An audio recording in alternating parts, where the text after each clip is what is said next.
We're going to get kicked off here, and I'm Rob Pasick, and it's a pleasure to meet so many new people that are joining. These are friends of Ken from all over.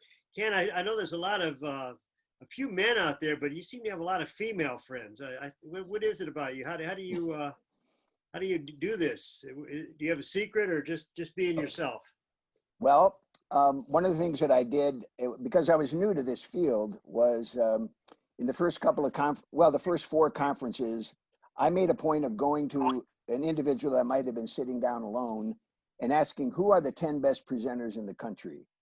And they would think about it. And we're a generous field where nobody's going to keep that from sharing with somebody else. And they happened to mention a whole lot of people. Well, the 10 people, but when you ask 60 people and then you look at the 16 or 17 that are mentioned the most, a lot of them are women. They're really outstanding in our field. And we've got Colleen here, we have Jackie, and those were two of the people identified in so many of the people who are the best presenters in the United States. So one of the lessons I learned is learn from the best. Make time to go meet these people, ask them questions, and they also happen to become some of my very best friends. So a lesson I learned: to learn from the best. And how do you find that out? You just ask.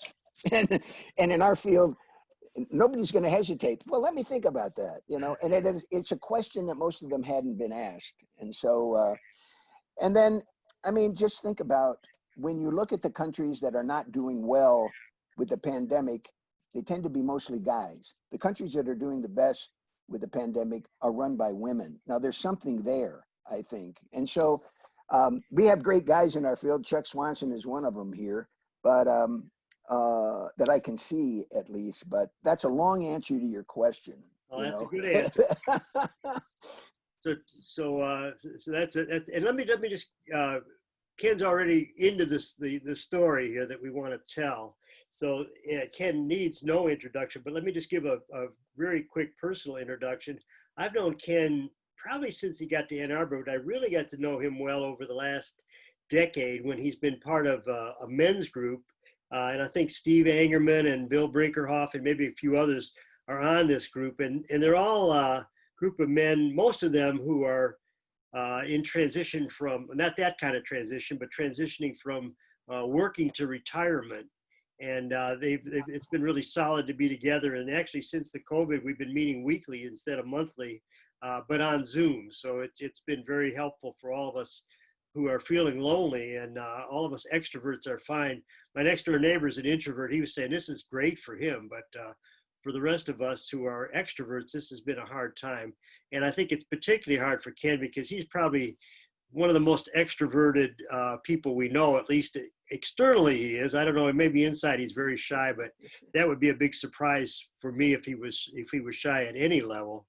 But Ken, as he was winding down from his glorious years at UMS, we kept hearing these wonderful stories. My favorite is the Leonard Bernstein story, which I hope you will tell today if people haven't heard it before. And I said, Ken, you've got to write these stories down. You've got to make a book, write a book. And it took a few years, but Ken finally came around to this idea of writing a book. And he labored at it for a few years at least, once he retired. And now it is available. It's a marvelous book. Everybody in, nobody out. Did I get the title right, Bill? Ken, did I get that title right? Oh, everybody in, nobody out. Yeah. Inspiring community at Michigan's University Musical Society. And I know I've done some work with Ken when he was at UMS with his team, and that in fact everybody who works there does feel like they're an important member of the team. He is a very inclusive, people-oriented leader who believes that everybody, even people who are students who come in and just doing an internship, have great ideas which could make UMS better, and this is one of his geniuses. So Ken, I want to introduce you and let you introduce a couple of your friends who are going to be our co-panelists today. Great. Well, I'm first of all, I've had a chance to look at who else is on the line here, and Susan Fader and Robert Gilder in from Wimbledon, and I hope to see everybody as we look at the other screens. But I really appreciated Rob's invitation. And then he said, would he have a couple of colleagues that you might have join us? And I thought of two in particular, one from our field, and then another from a different field, but a great passionate lover of the arts. First, I want everybody to meet Colleen Jennings-Roggensack. Colleen is the Vice President for Cultural Affairs. Now, just think of that, a performing arts presenter who has gotten that title from that great large university, Vice President for Cultural Affairs. She also oversees Gamage Auditorium, which is a Frank Lloyd Wright designed auditorium. It's a fantastic place. But then listen to this. There's Sun Devil Stadium there. And you got the University of Phoenix Stadium, or whatever they call it. That became then the place for the big bowls and so on. So the president of that university said, we need to make Sun Devil Stadium a 365-day-a-year thing. Colleen, do it. Now imagine that challenge here. If somebody said to me, Fish, Michigan Stadium, we only use it 8 times a year, animate it. Make it a place for arts and culture and the celebration of this. Anyway, Colleen is doing that. But in addition to all of that, she's a major force on Broadway. And I mean, there's Broadway, and then there's touring Broadway, okay? Well, what do those actors do? They come out for Hamilton and they spend a month in the Tempe, Phoenix area. Colleen made sure that they were out and about, and that kids could learn about history when Hamilton comes. She did the same thing with Spring Awakening. And so touring Broadway now has a wholly different picture to it, because people like Colleen are demanding more of touring Broadway. Now, Colleen, you might want to add to that, but I want to introduce Marylene Delbourg-Delphis. Marylene is from France. She has a PhD in philosophy, but she's also written extensively about the fragrance industry and the fashion industry. Okay, what an interesting set of things. Well, then she comes to the United States and becomes a serial entrepreneur in Silicon Valley. In fact, she's called the Duchess of Silicon Valley. There's 4 companies that she's helped start. And she's also an author of a book called Everybody Wants to Love Their Job. And I want to be sure, Marylene, that we have a chance to hear about that book. But we came to love each other when her daughter, Sophie, was looking at the University of Michigan. And Michael Kanjoka and I, Michael works with me at UMS, had an opportunity to have lunch. And then everything changed. She became a member of our national council and has just been a wonderful friend. But I thought a perspective a bit different from the arts, yet informed by an artist, might be helpful, because she is a key force in Silicon Valley. And both Colleen and Marylene have a lot to share with us from their own experience about leadership. Well, Ken, thank you very much for the introduction, and I'm going to turn it over to Colleen and Marylene. I want to say one reason I'm going to turn it over to them is that Ken is a great speaker and talks about lots and lots of people, but unlike other leaders, Ken is very reluctant to talk about himself. Penny, I don't know if this is true at home, but Ken is Penny Fischer. Want to say hi, Penny, and raise your hand there.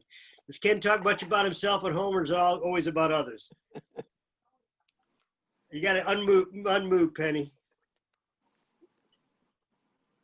We'll get back to Penny in a second. But what I'd like to do is have Marylene and Colleen talk about Ken a little bit himself and about the book. They both had a chance to read the book. So Ken, this is going to be kind of a celebration of you. And I know there's going to be lots of questions of you about the book, but we also want you to have an opportunity to hear from others about how much this book is something that they appreciate and that is really very important. So Penny, are you there now? I think I am. You are. So who does Ken talk about at home? You talk about everyone else. Everyone else. Okay. Everyone so else. There's no secret about that. He even dreams about other people. He's not even in his own dreams. This is so unique, which is I don't know that's a fact, but it may probably be. So Penny, thank you very much for joining us today, and please feel free. It takes a really supportive partner to get a book out too. So I appreciate everything you've done to make sure this happens, and I don't want you to go under recognized in this. But let's start with Colleen. Colleen, you've had a chance to look at the book, read through it hopefully, and maybe you have a couple of reactions and stories about Ken or questions for him. I do. And first of all, congratulations, Ken. It's a great book. I had a chance to actually read the manuscript before it went to print. So I'm very honored. But one of the things I want to say about Ken is he is reflective of the title, Everybody In and Nobody Out. And I want to talk about a section of the book because what I love about this book is that it is the why of what we do in our business. Not just the how, because anyone can do the how. Those are do things, but it is the why. And Ken really practiced what he with his saying, everybody in and nobody out. And I want to talk about the section with Ishmael Ahmed, who is the executive director of Access. And at this point in our lives, right now, today, we are experiencing two pandemics. We're experiencing COVID-19 and we're experiencing the pandemic of racism. We will find a vaccine for COVID-19. The vaccine for racism is us. And when I read this book, I think about Ken and the vaccine work that he's done. And in particular, during the time of 9/11, Ken reached out to the Arab American community, which is large in Michigan, and said, teach me about your community, teach my staff about your community so that we can partner together, so that I can learn from you and then share that with the community. And that's what I find so highly rewarding about this book and why Ken and I have been friends for over 30 years. Ken not only is a risk taker, but he truly believes that everyone plays an important role in the community and that his job as a leader is to find a way to introduce that. Definition of leadership. There's a problem and an issue in the community. Someone raises their hands and says, I will help solve that problem. And the community says, we will let you. And that's exactly what the community said to Ken Fischer, and that's exactly what he did. Thank you, Carol. Colleen, that's a wonderful story. And you've known Ken, you said, for over 30 years? Over 30 years. Over 30 years. And you know, I want to add one other thing in because there are so many people here to talk. But through all of this work, and it's amazing work, and it's hard work, and you can spend your whole life dedicated to nothing but your work. But Ken has also shown us that being a leader means having a balanced family life. And throughout this book, there are stories with Penny and with Matt, and now Matt's family. And I think that's equally important in leadership. It isn't just about the work we do, but it is the life that we lead. So now I want to do a shout out to Penny. Hi, Penny. Colleen, have you ever had the wonderful situation where Ken puts one arm on your shoulder and he puts his other arm and he physically connects you to another person, like he's you know, to this day, here I am in Arizona, and Ken will say, so-and-so is moving to Arizona. I want them to meet you. And one of the things you learn about being Ken's friend is when he connects you to someone, it's someone who is going to impact your life and you're going to impact their lives as well. And Ken has always been known for doing that. I want to say one other thing too, and I know you want to get to Marlene, but in this book, it also talks about a commitment to a greater community of work. It would have been very simple for Ken just to be in Ann Arbor and do work in Ann Arbor and be in that community. But Ken knew belonging to a larger tribe, and the tribe of presenters was very important. And one of the great honors in my life was presenting Ken with the Fan Taylor Award. And the Fan Taylor Award, for those of you who may not know, is the highest honor that you can receive from the Association of Performing Arts Professionals. And at the time we were performing arts presenters. And you give the award, but the person in the room doesn't know that you're getting the award. So you have to put it together like a mystery puzzle. And this person, and somewhere along the line, the person goes, oh, it's me. Well, it was great in this book because what you also don't know is everyone has informed your family that you're going to get this award, but your family doesn't tell you. So here we are in a ballroom of about 4,000 people at this luncheon, and the Fantail Award is always the last award, and everyone's always excited about it. And being able to present that to Ken, and then seeing the look on his face, because immediately he thought, oh, my family isn't here. And then they all stood up from different places in the room, and it was extraordinary. That was one most memorable time. That's great. So, and wherever, when anybody says they're going on a trip, Ken will introduce you to somebody that they know. It could be the most, outer Mongolia. Oh yeah, I know so-and-so. So we played Stump the Ken the other day and and I think we finally got to the top of Mount Everest before he said he didn't know somebody there. So that was a victory for, and that was just at the moment he didn't know anybody. He know many people have been there, but just not at the moment. So yes. Well, may I say one more thing too? The other thing that often happens is you are not a prophet in your own land. Well, I have to tell you, at Ken's retirement celebration, to have the Michigan Marching Band lead us from cocktails to dinner, very few people get that honor in any case. Usually it's reserved for football coaches, I think, but Ken Fischer is one of a kind. And to have that is just, I don't think anyone in our field has ever had their university marching band take them anywhere. So that's a good lead-in for, I'm going to ask periodically for Ken to tell some of the stories from the book. But Ken, can you tell the New York Philharmonic at the Big House story? Well, let's not forget we have Marylene, but yeah, I'll tell that story.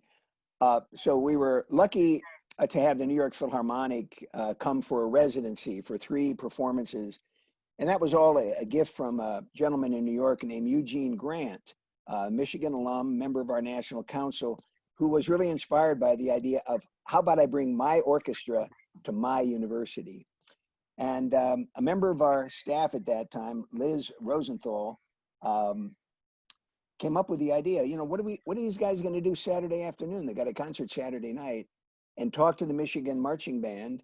And they designed an entire halftime show around the great works. There were 1,000 musicians on the Michigan Stadium field, including members of our UMS Choral Union. We had the alumni band, we had the Michigan Marching Band, and then we had the brass of the New York Philharmonic.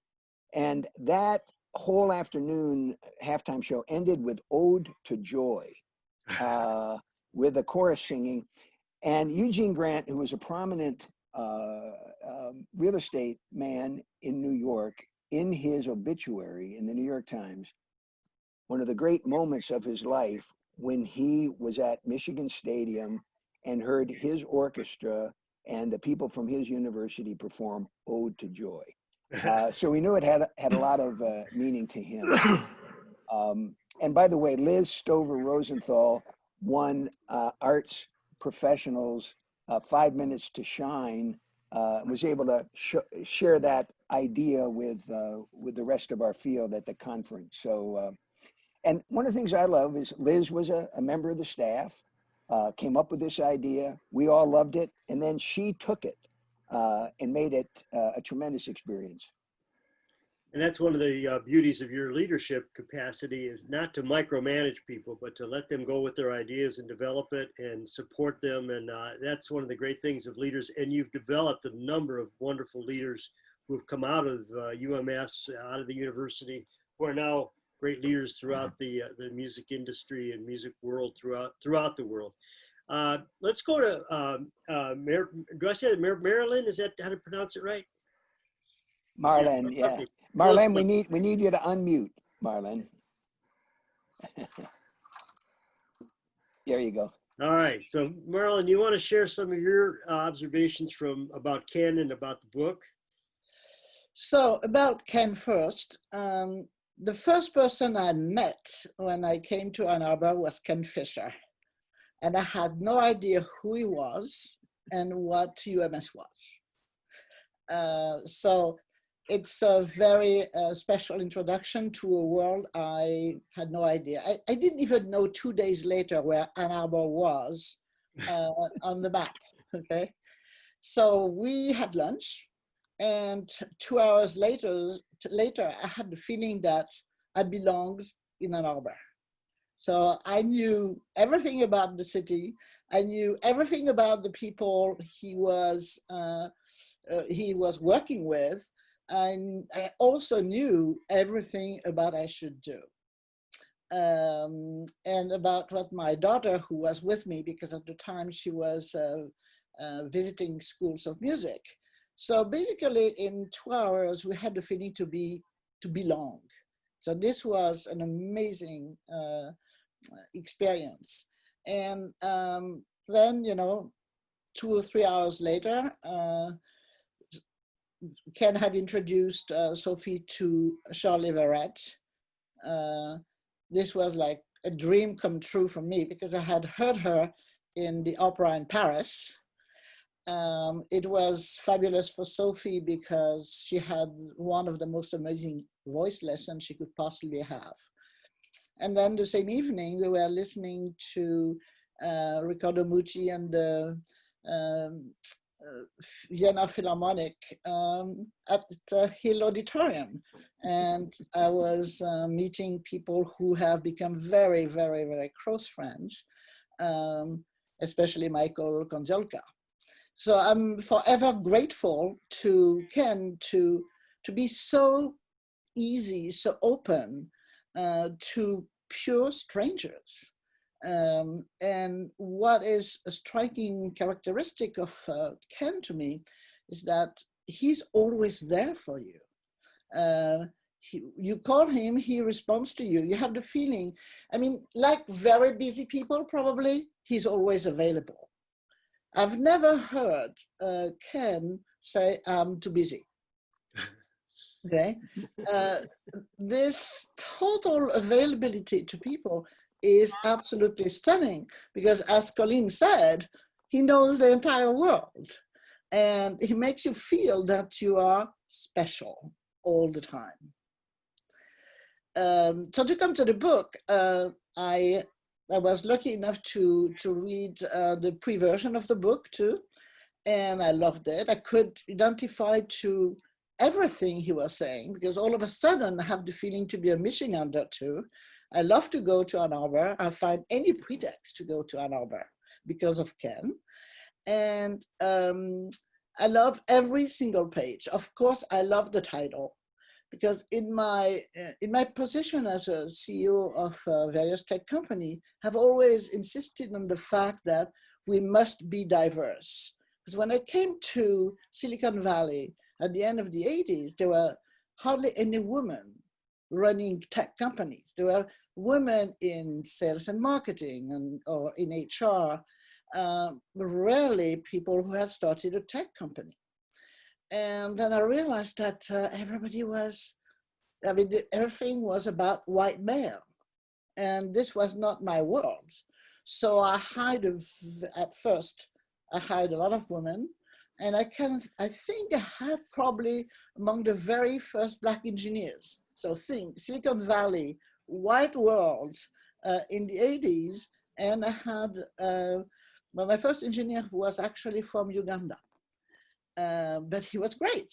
And so when I heard Ken speak about everybody in, nobody's out, I could relate to this very spontaneously. And among the stories I love in the book is the story of his meeting with the father of Darwin Apple. And this is Ken. I think that he has always been the person who knew somebody who knew.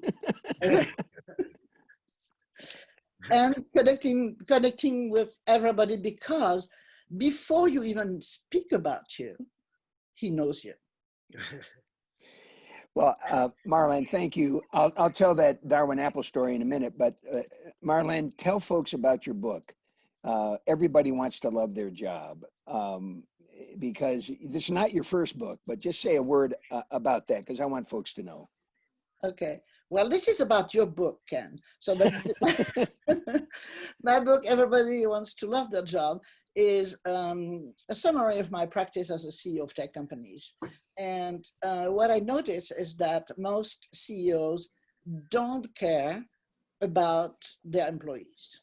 They look at their employees as people filling position, filling holes, okay? And they want people to stay in their holes. So what I do in the book is to explain how to better manage people so that first they love what they do. They put their heart into what they do, and they put their heart into the mission of the company.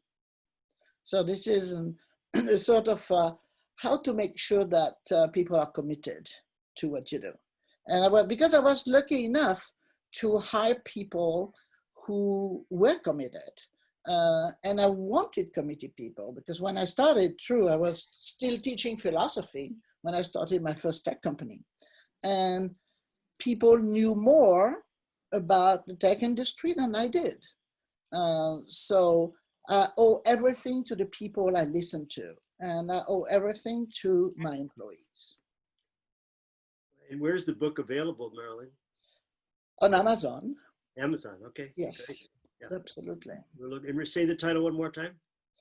Everybody wants to love their job. Okay. So I want every single manager to realize this and to manage people differently. It's an effort for managers, because most of the time, managers assume that people don't give a damn. So I'm not a classical musician, and I'm not a musician at all, but if I was a musician, I would be an improv person. So I'm going to do a little improv with our session today, seeing who's on board. And I'd like to ask people who want to say something about Ken, have a story or a reaction to the book, to put that on chat, and I'll try to then get to you via chat to let you have an opportunity, because I know we have family members of Ken. We have board members of UMS. We have friends of Ken. You know, the one thing we don't have is an enemy of Ken, and I looked all over, could not find one. So if anybody is out there that knows one, please let me know, because we always want to know the other side of Ken Fischer. But Ken, I think if you just record and transcribe this session today, you may have book 2 of what you're doing. Well, thank you. And I think I'm going to call, since everybody's the theme, I think I'm going to call it Everybody Has a Ken Fischer Story. Well, so Ken, you were going to tell a story about... well, it is just quickly. So after my freshman year of college, I needed to make some money.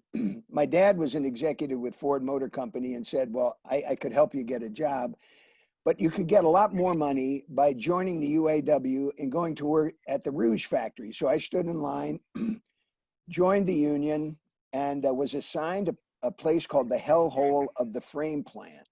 The frame plant is where they assemble the frames, and this hellhole was when the one part of the frame and the other part of the frame were meshed together, and there were 5 of us, 3 on one side of the line, 2 on the other side of the line, and we would beat those, mesh them together as the line was moving along. Then it would go into a welding station, and it turned out I was the only white person and the youngest in a line of 15 men, and I soon learned that the best way to get along was ask about them. And in this line, there were men, we were all making good money, but they were there because they wanted to provide greater opportunities for their kids.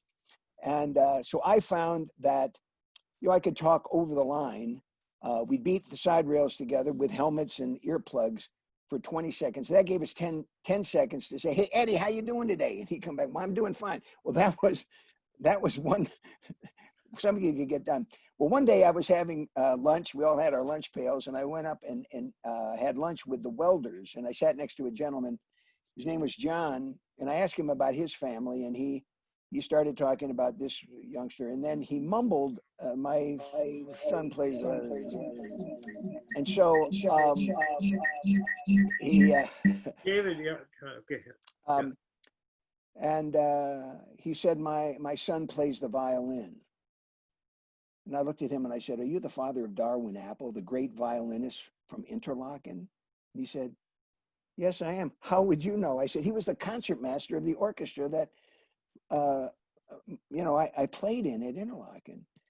And he couldn't believe it. But then he said, "Follow me." And we went down to his locker, where out fell a number of magazine and newspaper articles about his son, Darwin. Darwin had gone to Michigan for a year, and then he went to Eastman. And during that year at Eastman, they went on an international State Department tour, and realized 1962, 1963 in this country, and all the news about injustices to blacks. Here you were in Russia with a black man sitting on the outside of an orchestra section, and it became a really interesting story to the Russians. This isn't how they were supposed to be picturing a black man.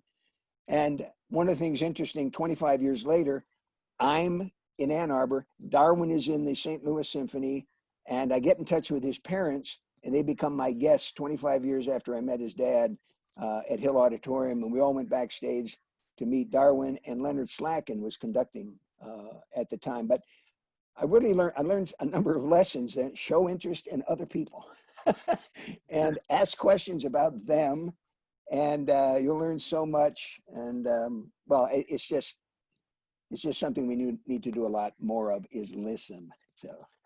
Well, thank you very much. We have some other folks who would like to make comments, Ken, and let's start with Robert. Well, let's see, we've got some different people that want to speak.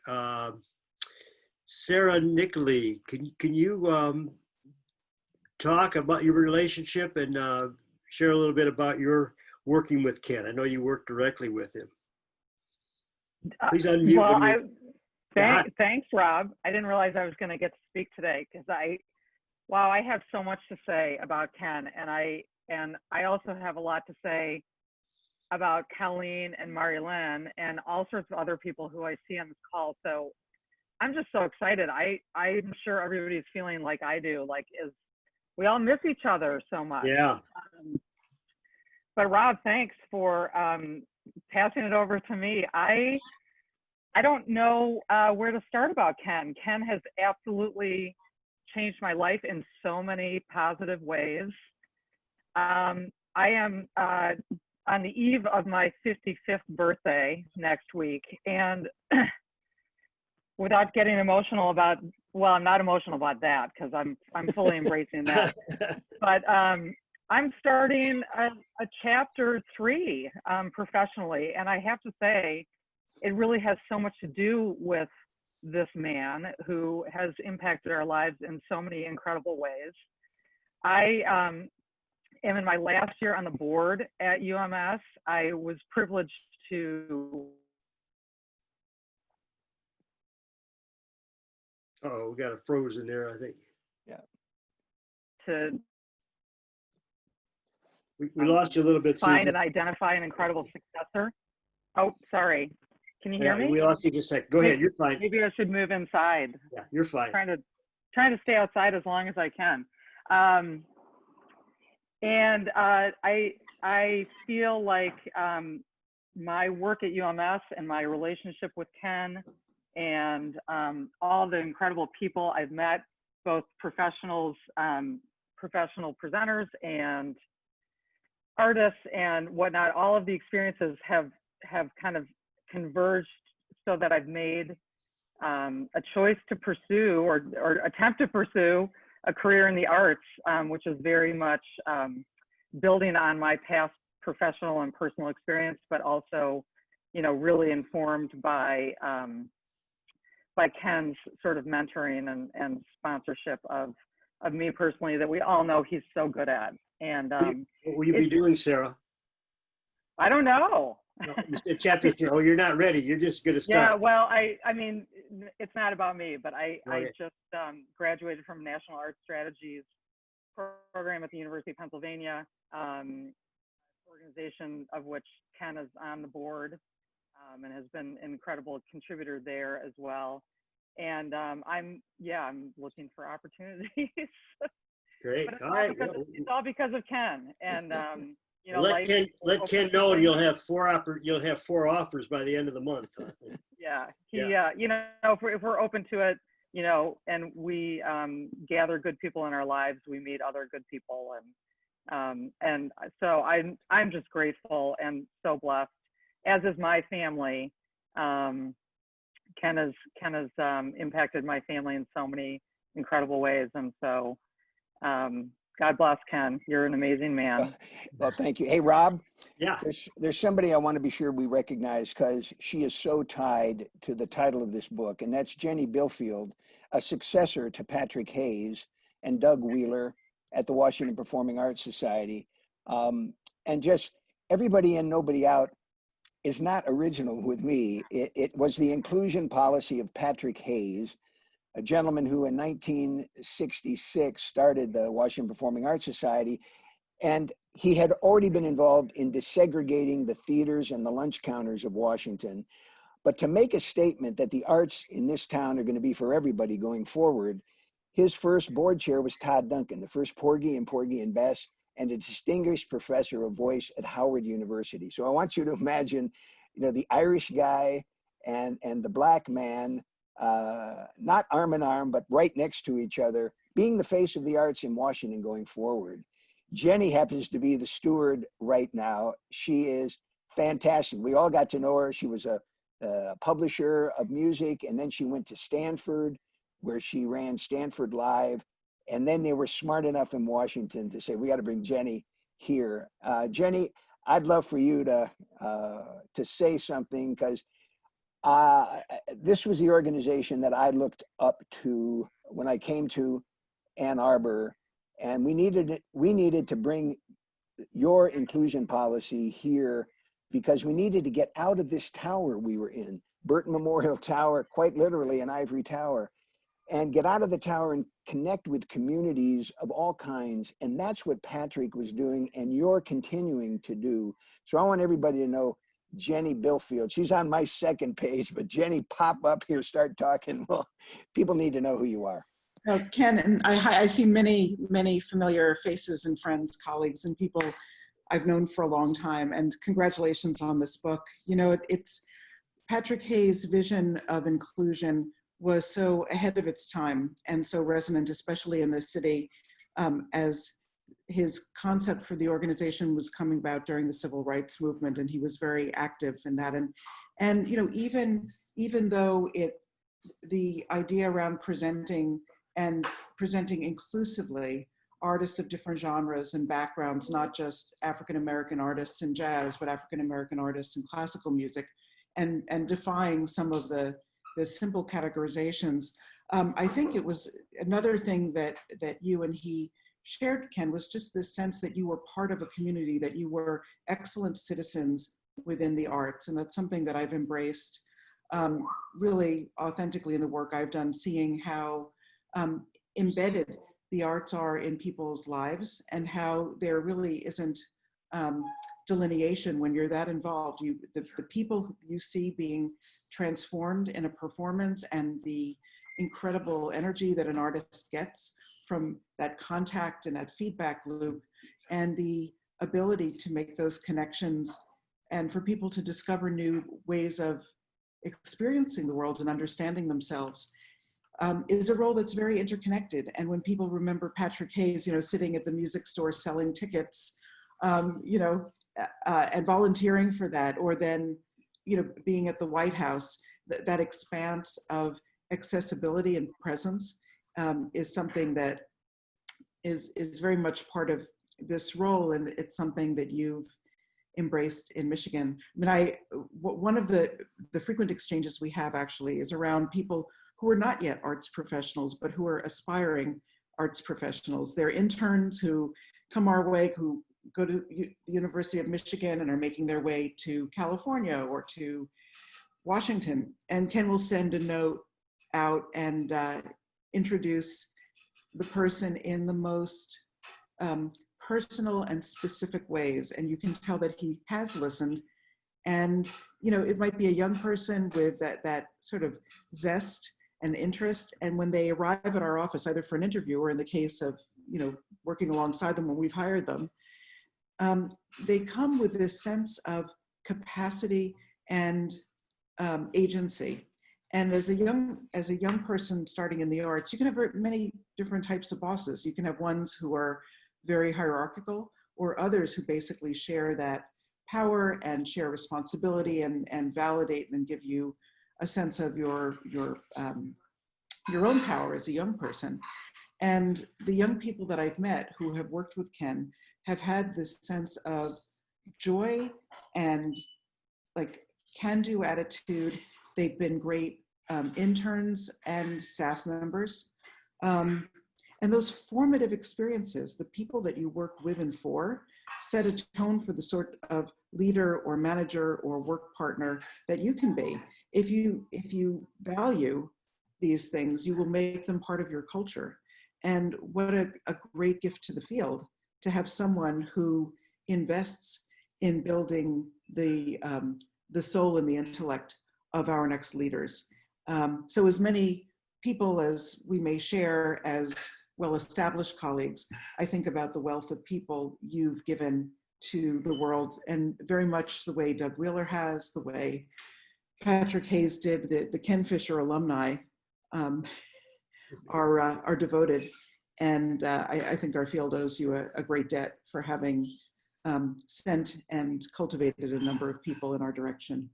So thank you. You know, we have a couple of people that are real special to me, Loretta Thomas, but also Joetta Mile. And they both knew Letitia Bird.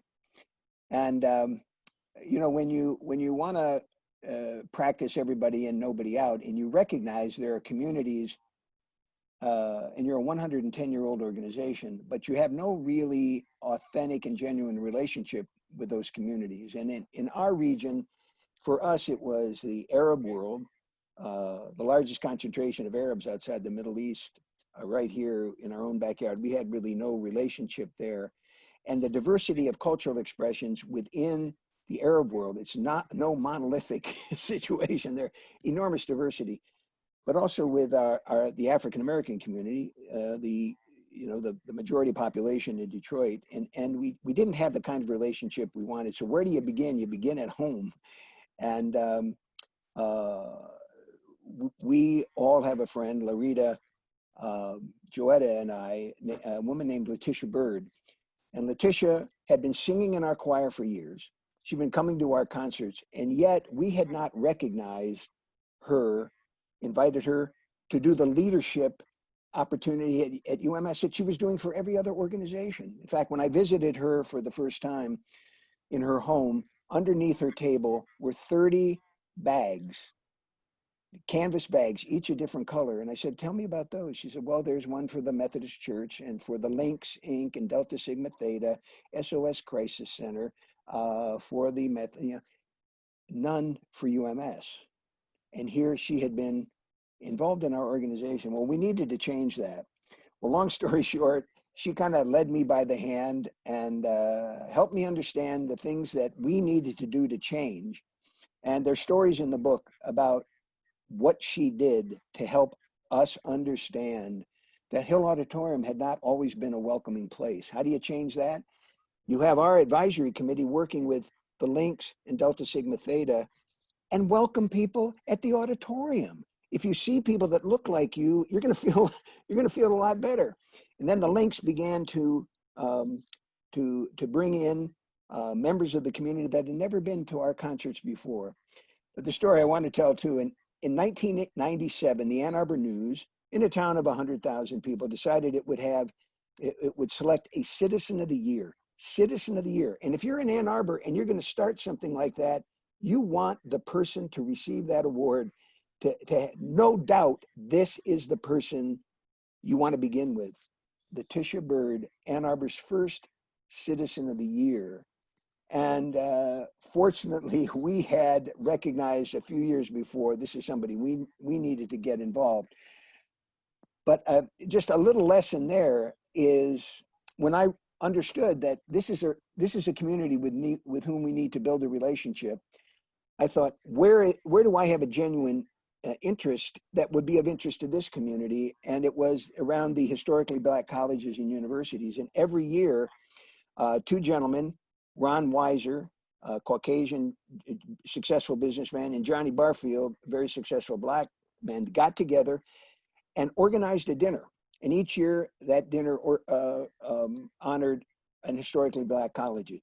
600-700 people would show up for those dinners. I volunteered to serve on the committee to help sell tables and so on. And over the course of the time that I worked on that executive committee, I was meeting leadership of the Black community, but I was doing something, it wasn't about UMS, except this is an opportunity to learn. But in that, in that opportunity to work on those dinners, I was meeting the leadership of the community, including Letitia Bird. So wherever you give, you're going to receive so much more. And I feel the same way about volunteering for association activities, you know, becoming board members, serving on panels. This is where you meet the field. This is where you learn.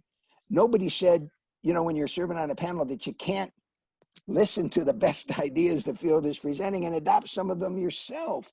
This is the way I was learning who's doing it the best in our country. And we better get, you know, we better get with the program when it comes to commissioning new work, celebrating artists, supporting artists, that sort of thing. I'd like to turn Ken to Charles Swanson, who has a few things he wants to say. Charles, are you there? Thank you. I want to first of all say, Ken, this is the earliest Zoom I've ever been up for, and I'm so glad. I'm so glad I joined it. So as Ken mentioned before, I'm a fellow presenter from the University of Iowa at Hampshire, and we belong, Colleen and Ken and Jenny was a part of this too, we belong to a group called the Major University Presenters. And Jenny stole my comment a little bit earlier. Thank you, Jenny. One thing, you know, many things that I admire about Ken, but one more than anything, of course, is we've all said this, he's the perfect host. But more than anything, in terms of mentoring young presenters or young potential presenters, and I would love to know how many lives you've changed, Ken, because at all the regional conferences, all the national conferences, he would always bring young people up to you and say, you know, this is so-and-so, and I want you to talk to them. I want you to get to know them. So Ken, I admire that. But then another thing about Ken is that we take turns hosting these conferences at our universities. And Ken is somebody you want to at a dinner sit next to your boss, because Ken makes you look more just like the best presenter in the country. And that not only helps you, but Ken, I just want you to know that that inspires somebody too. So you have inspired me in so many ways that you can't even imagine. So thank you, Ken. And I have to say, I miss you and Penny a lot. So this has been great. Thank you for, and congratulations on your book too. Well, thanks. Hey, Rob, I want to recognize, we have from Wimbledon, Robert Gilder, who's been one of my friends for over 30 years. We have from Sao Paulo, Brazil, Claudia Toni, who was the woman who 2 decades ago brought South America into the International Society for the Performing Arts. And we've been friends for more than 2 decades. So you have some people that they didn't have to get up quite so early, but they're also on the line here. All right, thanks, Ken. And I think some of those folks want to say a few words. We've got lots, but I want to switch to be sure that people know how to get the book. And we have a special offer today on the book. The book is, I got to tell you, one of the things that is really swell. I've had a lot of friends who have authors, but this is really unique. Ken hand delivered the book to me, and to, how many deliveries did you make the morning that you got the book, Ken? It must have been 30 or 40, I would imagine.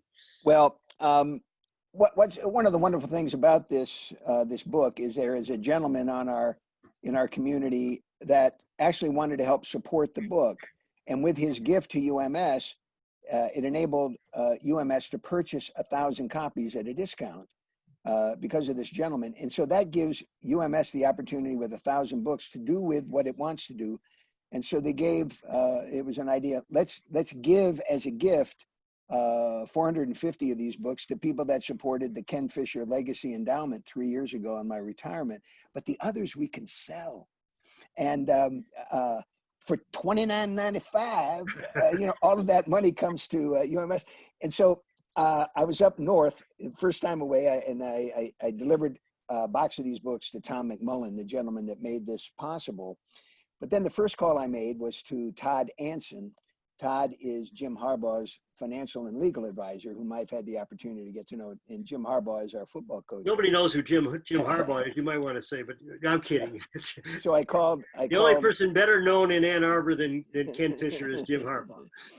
So I called Todd Anson, who had a place up in Traverse City. And I said, Todd, I got a book to sell you for $31.75. I drove on over. He gave me a check for $1,000. And throughout that day, because it was all going to UMS, people would round up to $50, $100.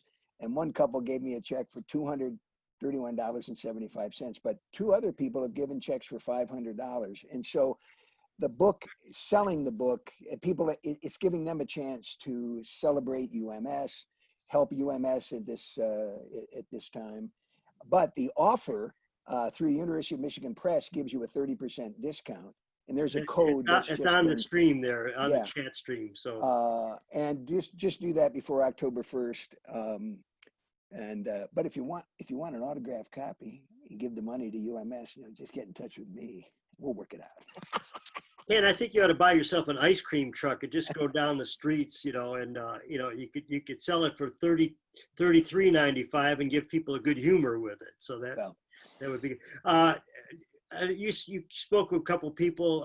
There's the gentleman from Wimbledon. I'm trying to find the name. Robert Gilder. Robert, you want to say a word? Yes, I'd love to say a word. We haven't heard much from Wimbledon this year. We need to hear from you. No, it's been very quiet on the courts this year. Unfortunately, Ken didn't manage to deliver my copy. I actually bought two in person. But I do want to say that your University of Chicago press were marvelous. Their delivery was very prompt. They were beautifully wrapped, came completely undamaged. I got it on a Friday, started reading it on Saturday, couldn't put it down, finished it on Sunday. Somebody I know has written every presenter should get this copy and get a copy, and I couldn't agree more. It's so readable, it's such fun, it's so interesting. Ken, it was wonderful to read a bit more about your family. I didn't know about your early days in the White House. Maybe you could return there sometime soon.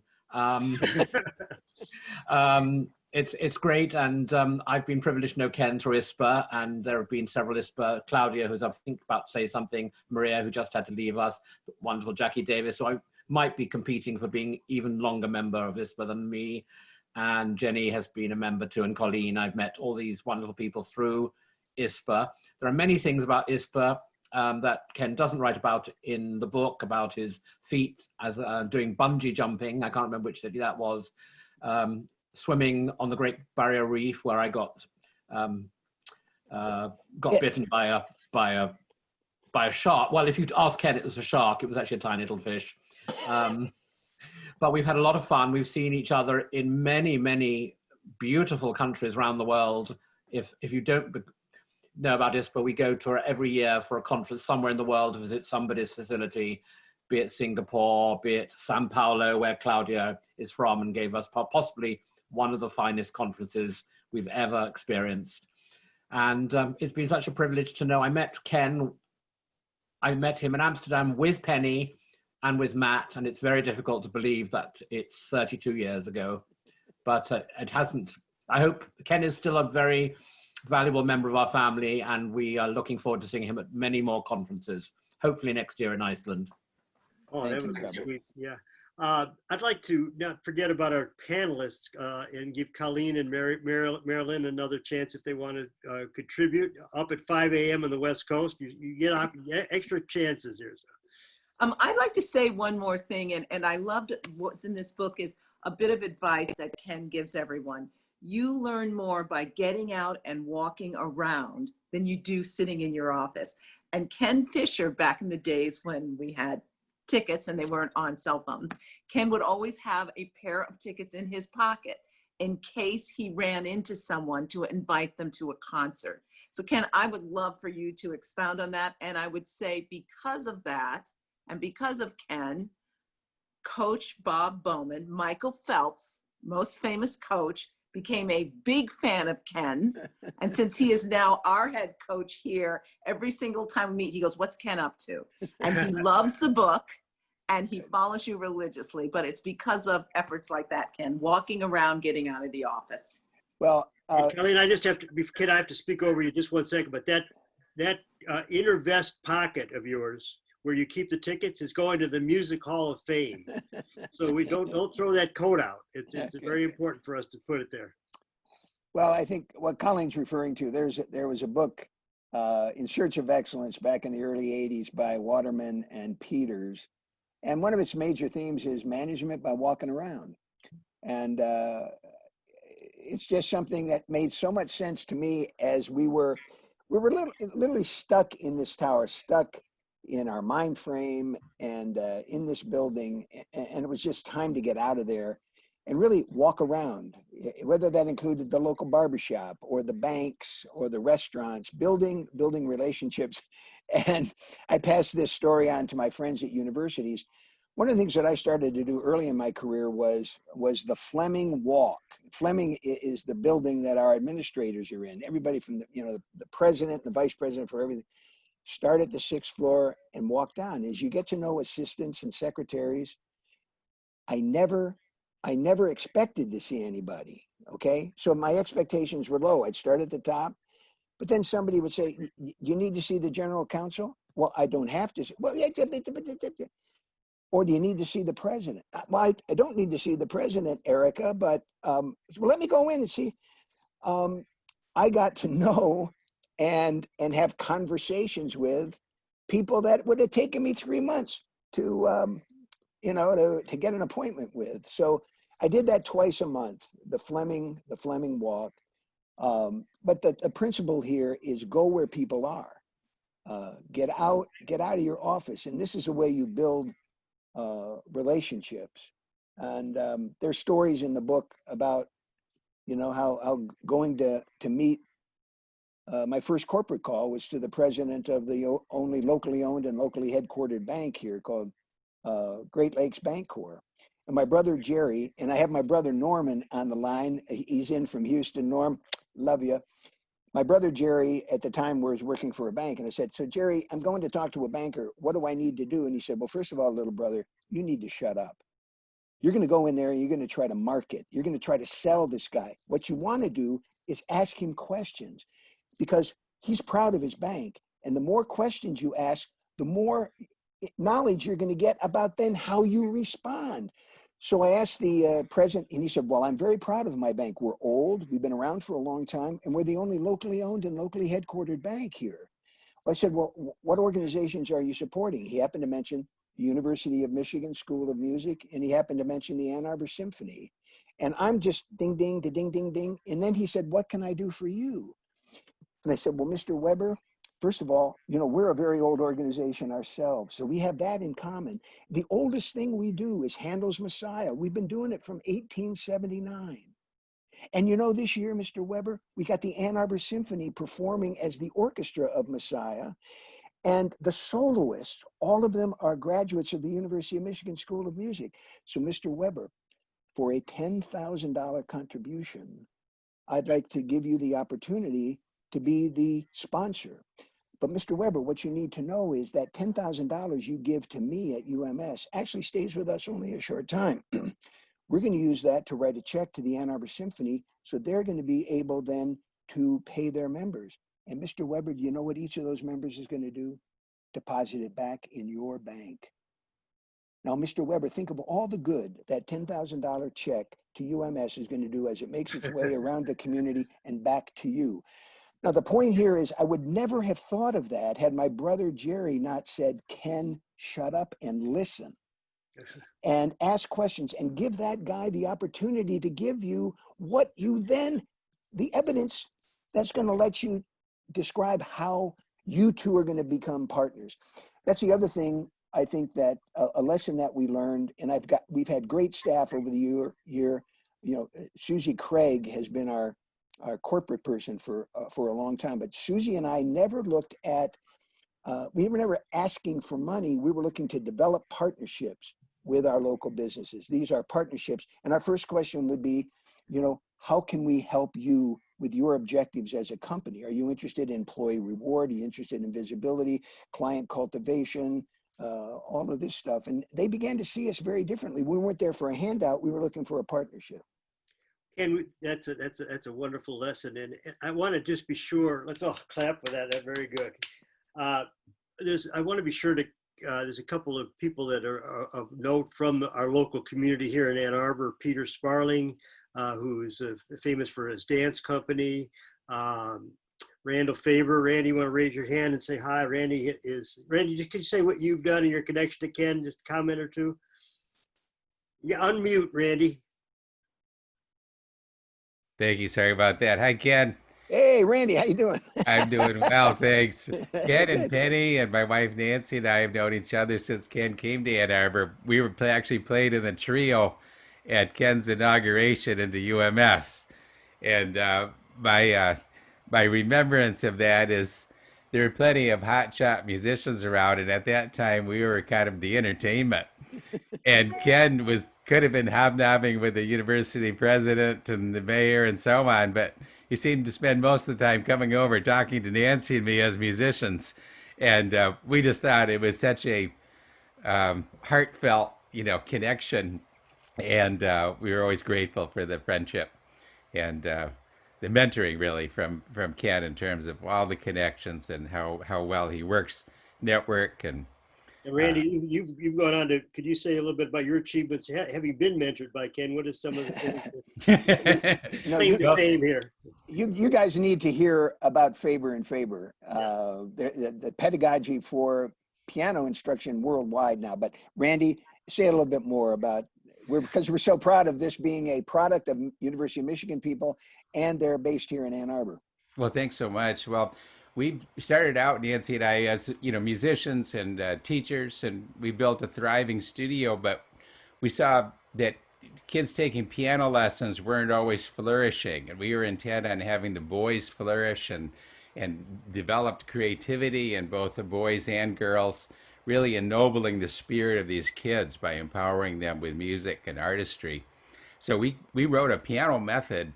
It took us a number of years and really based in testing in our own Ann Arbor community.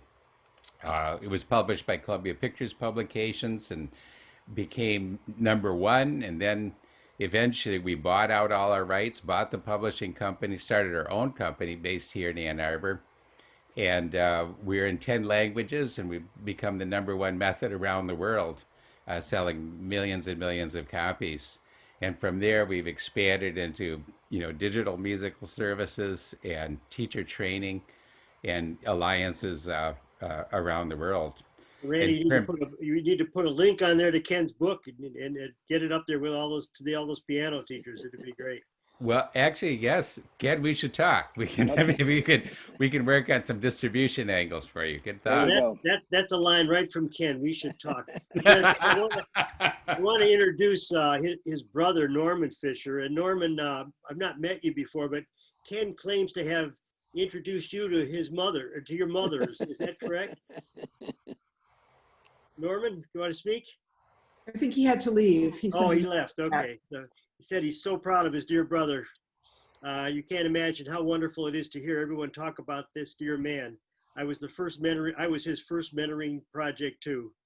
Oh, I see. He did leave. Okay. Anybody else that would like to speak, have an opportunity? I would just open the mic at this point. Go ahead, Marylene.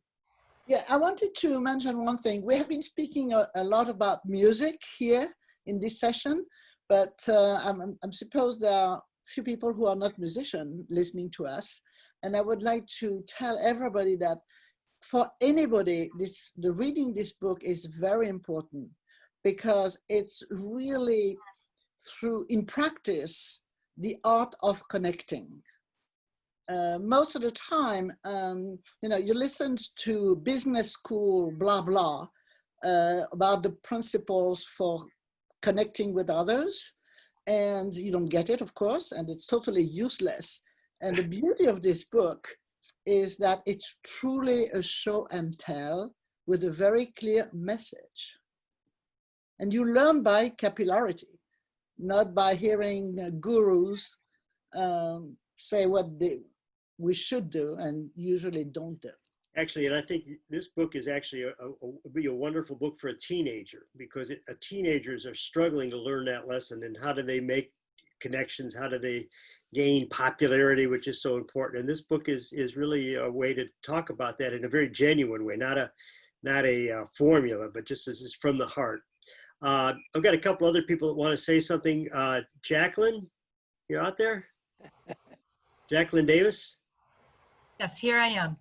Okay. Hi, everyone. Hi, Jackie. And hello, Ken, and congratulations. I'm so proud of you.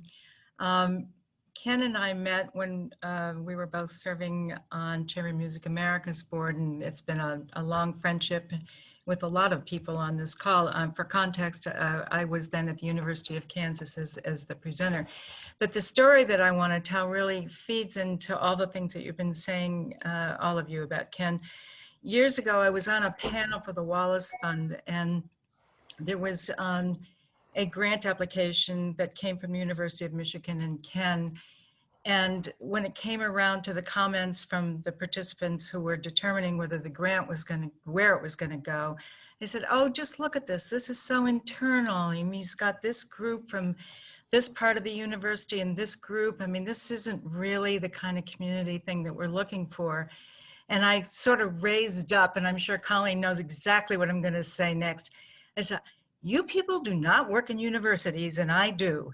And you have no idea what a miracle this man has brought upon the university. This is incredible. All these fiefdoms are now saying, we want to work with this guy. You've got to give him this money.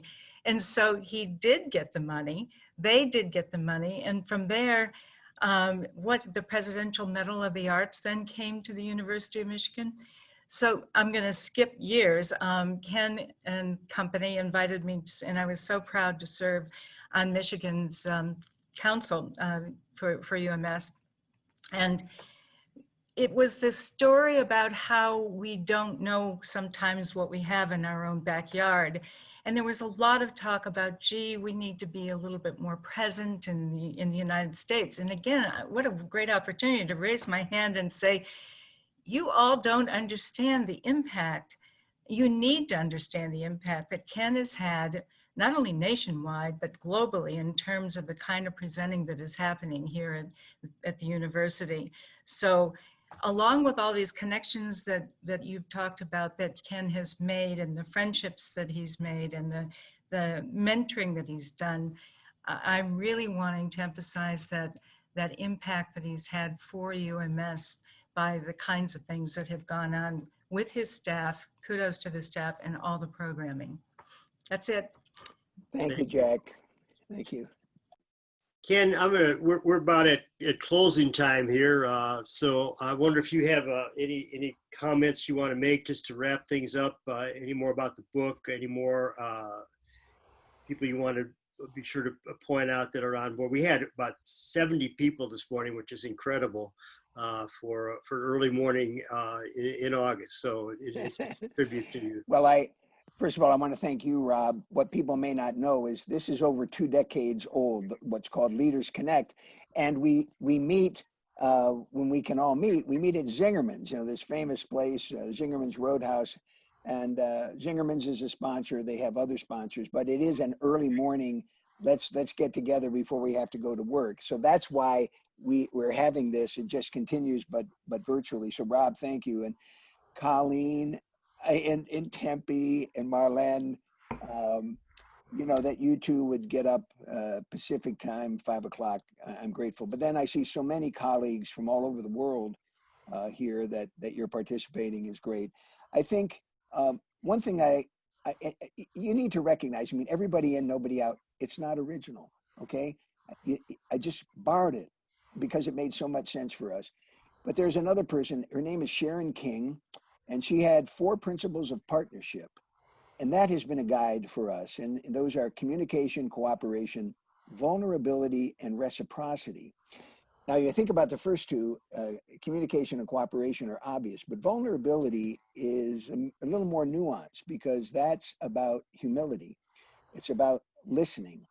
It's about not having an attitude. If you're building a partnership, I'm here to help you. It's what can I learn and what can we do together? And that was so important as we were building relationships with communities that we had no relationship with, but needed to have one. And because we needed to learn and we needed to listen.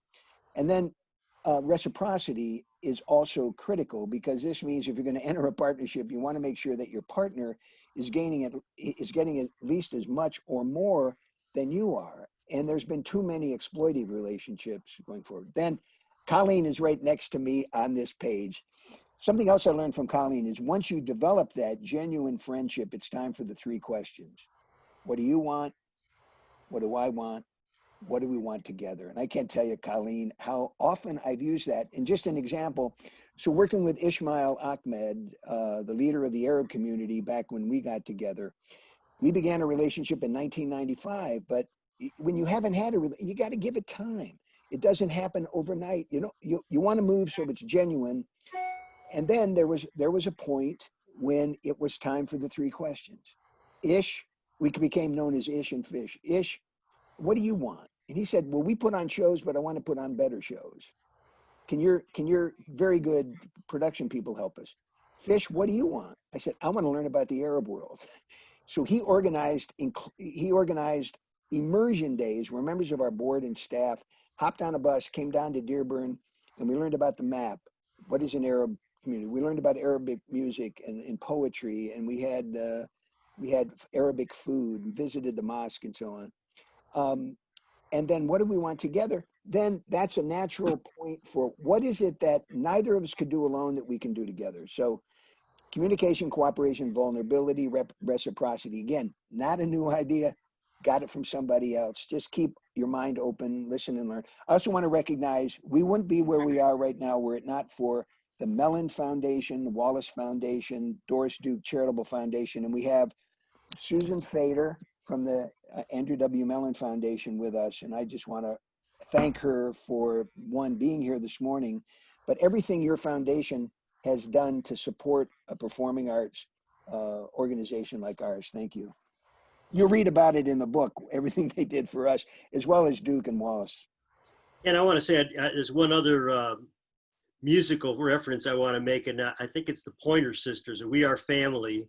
And I feel like I feel like I'm part of family this morning with this group. I don't know many of you, I know some of you, but it feels like we're part of family, and you've created a family. I know you have one child, but I think you have several hundred.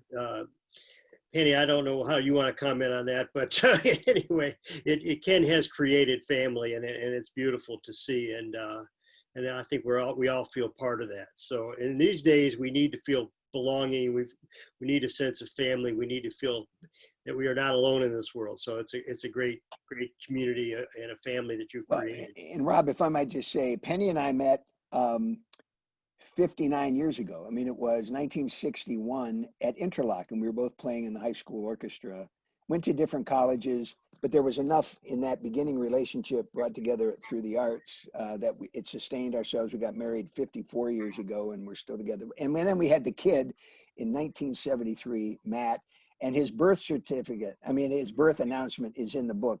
And well, we were very proud of that birth announcement. Ken, I know you've been really great at introducing other people and creating couples, but I'm glad you didn't introduce Penny to anybody else, but kept her for yourself. So, well, you know, Penny was the soloist in a State Department cultural exchange for 3 months. She was a soloist with the University of Iowa Band in 1966. What I thought was important was put a ring on her finger before she goes and meets all these French guys and these Spanish dudes and these Greek guys, so now you're quoting Beyonce here.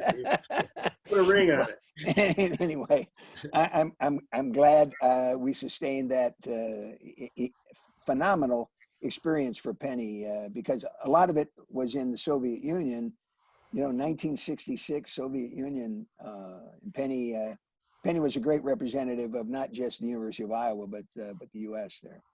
Let me just say one other thing before we wrap up, and that is I'm going to be sharing this video of the Zoomcast, and I'll try to also include the the list of chats that have come out here as part of that. But if any of you want to tell a story about Ken and that I would include on this blog that I do as Dr. Rob's Monday Leadership Tips, please email me with that before like this today probably would be the best day. My assistant Emily was on board here, and I want to thank Emily for organizing this whole Zoom cast. She's done a great job of that. But please send me your story, and I will include some of these stories in the Dr. Rob, and I'll be sure to send it out to everybody. If you're not on my mailing list, some of you are not, please let me know, and I will be sure to include you on that. I'm R Pasick, Pasick @gmail.com. So again, thank you so much, Ken, Penny, Colleen, Marylene, and God bless everybody. I hope the weather turns better, and I hope we have a good election. It's a very important election this year, so I hope it all turns out well. And we have a leader who believes in inclusivity and follows some of these leadership spreads that you're talking about, Ken. Well, thanks everybody for participating. And again, thanks Rob for Thank you, Ken. Bravo, Ken. Bravo. Bravo. Bravo. Thank you. Great. Thank you. Bye-bye. Bye-bye. Bye, thank you.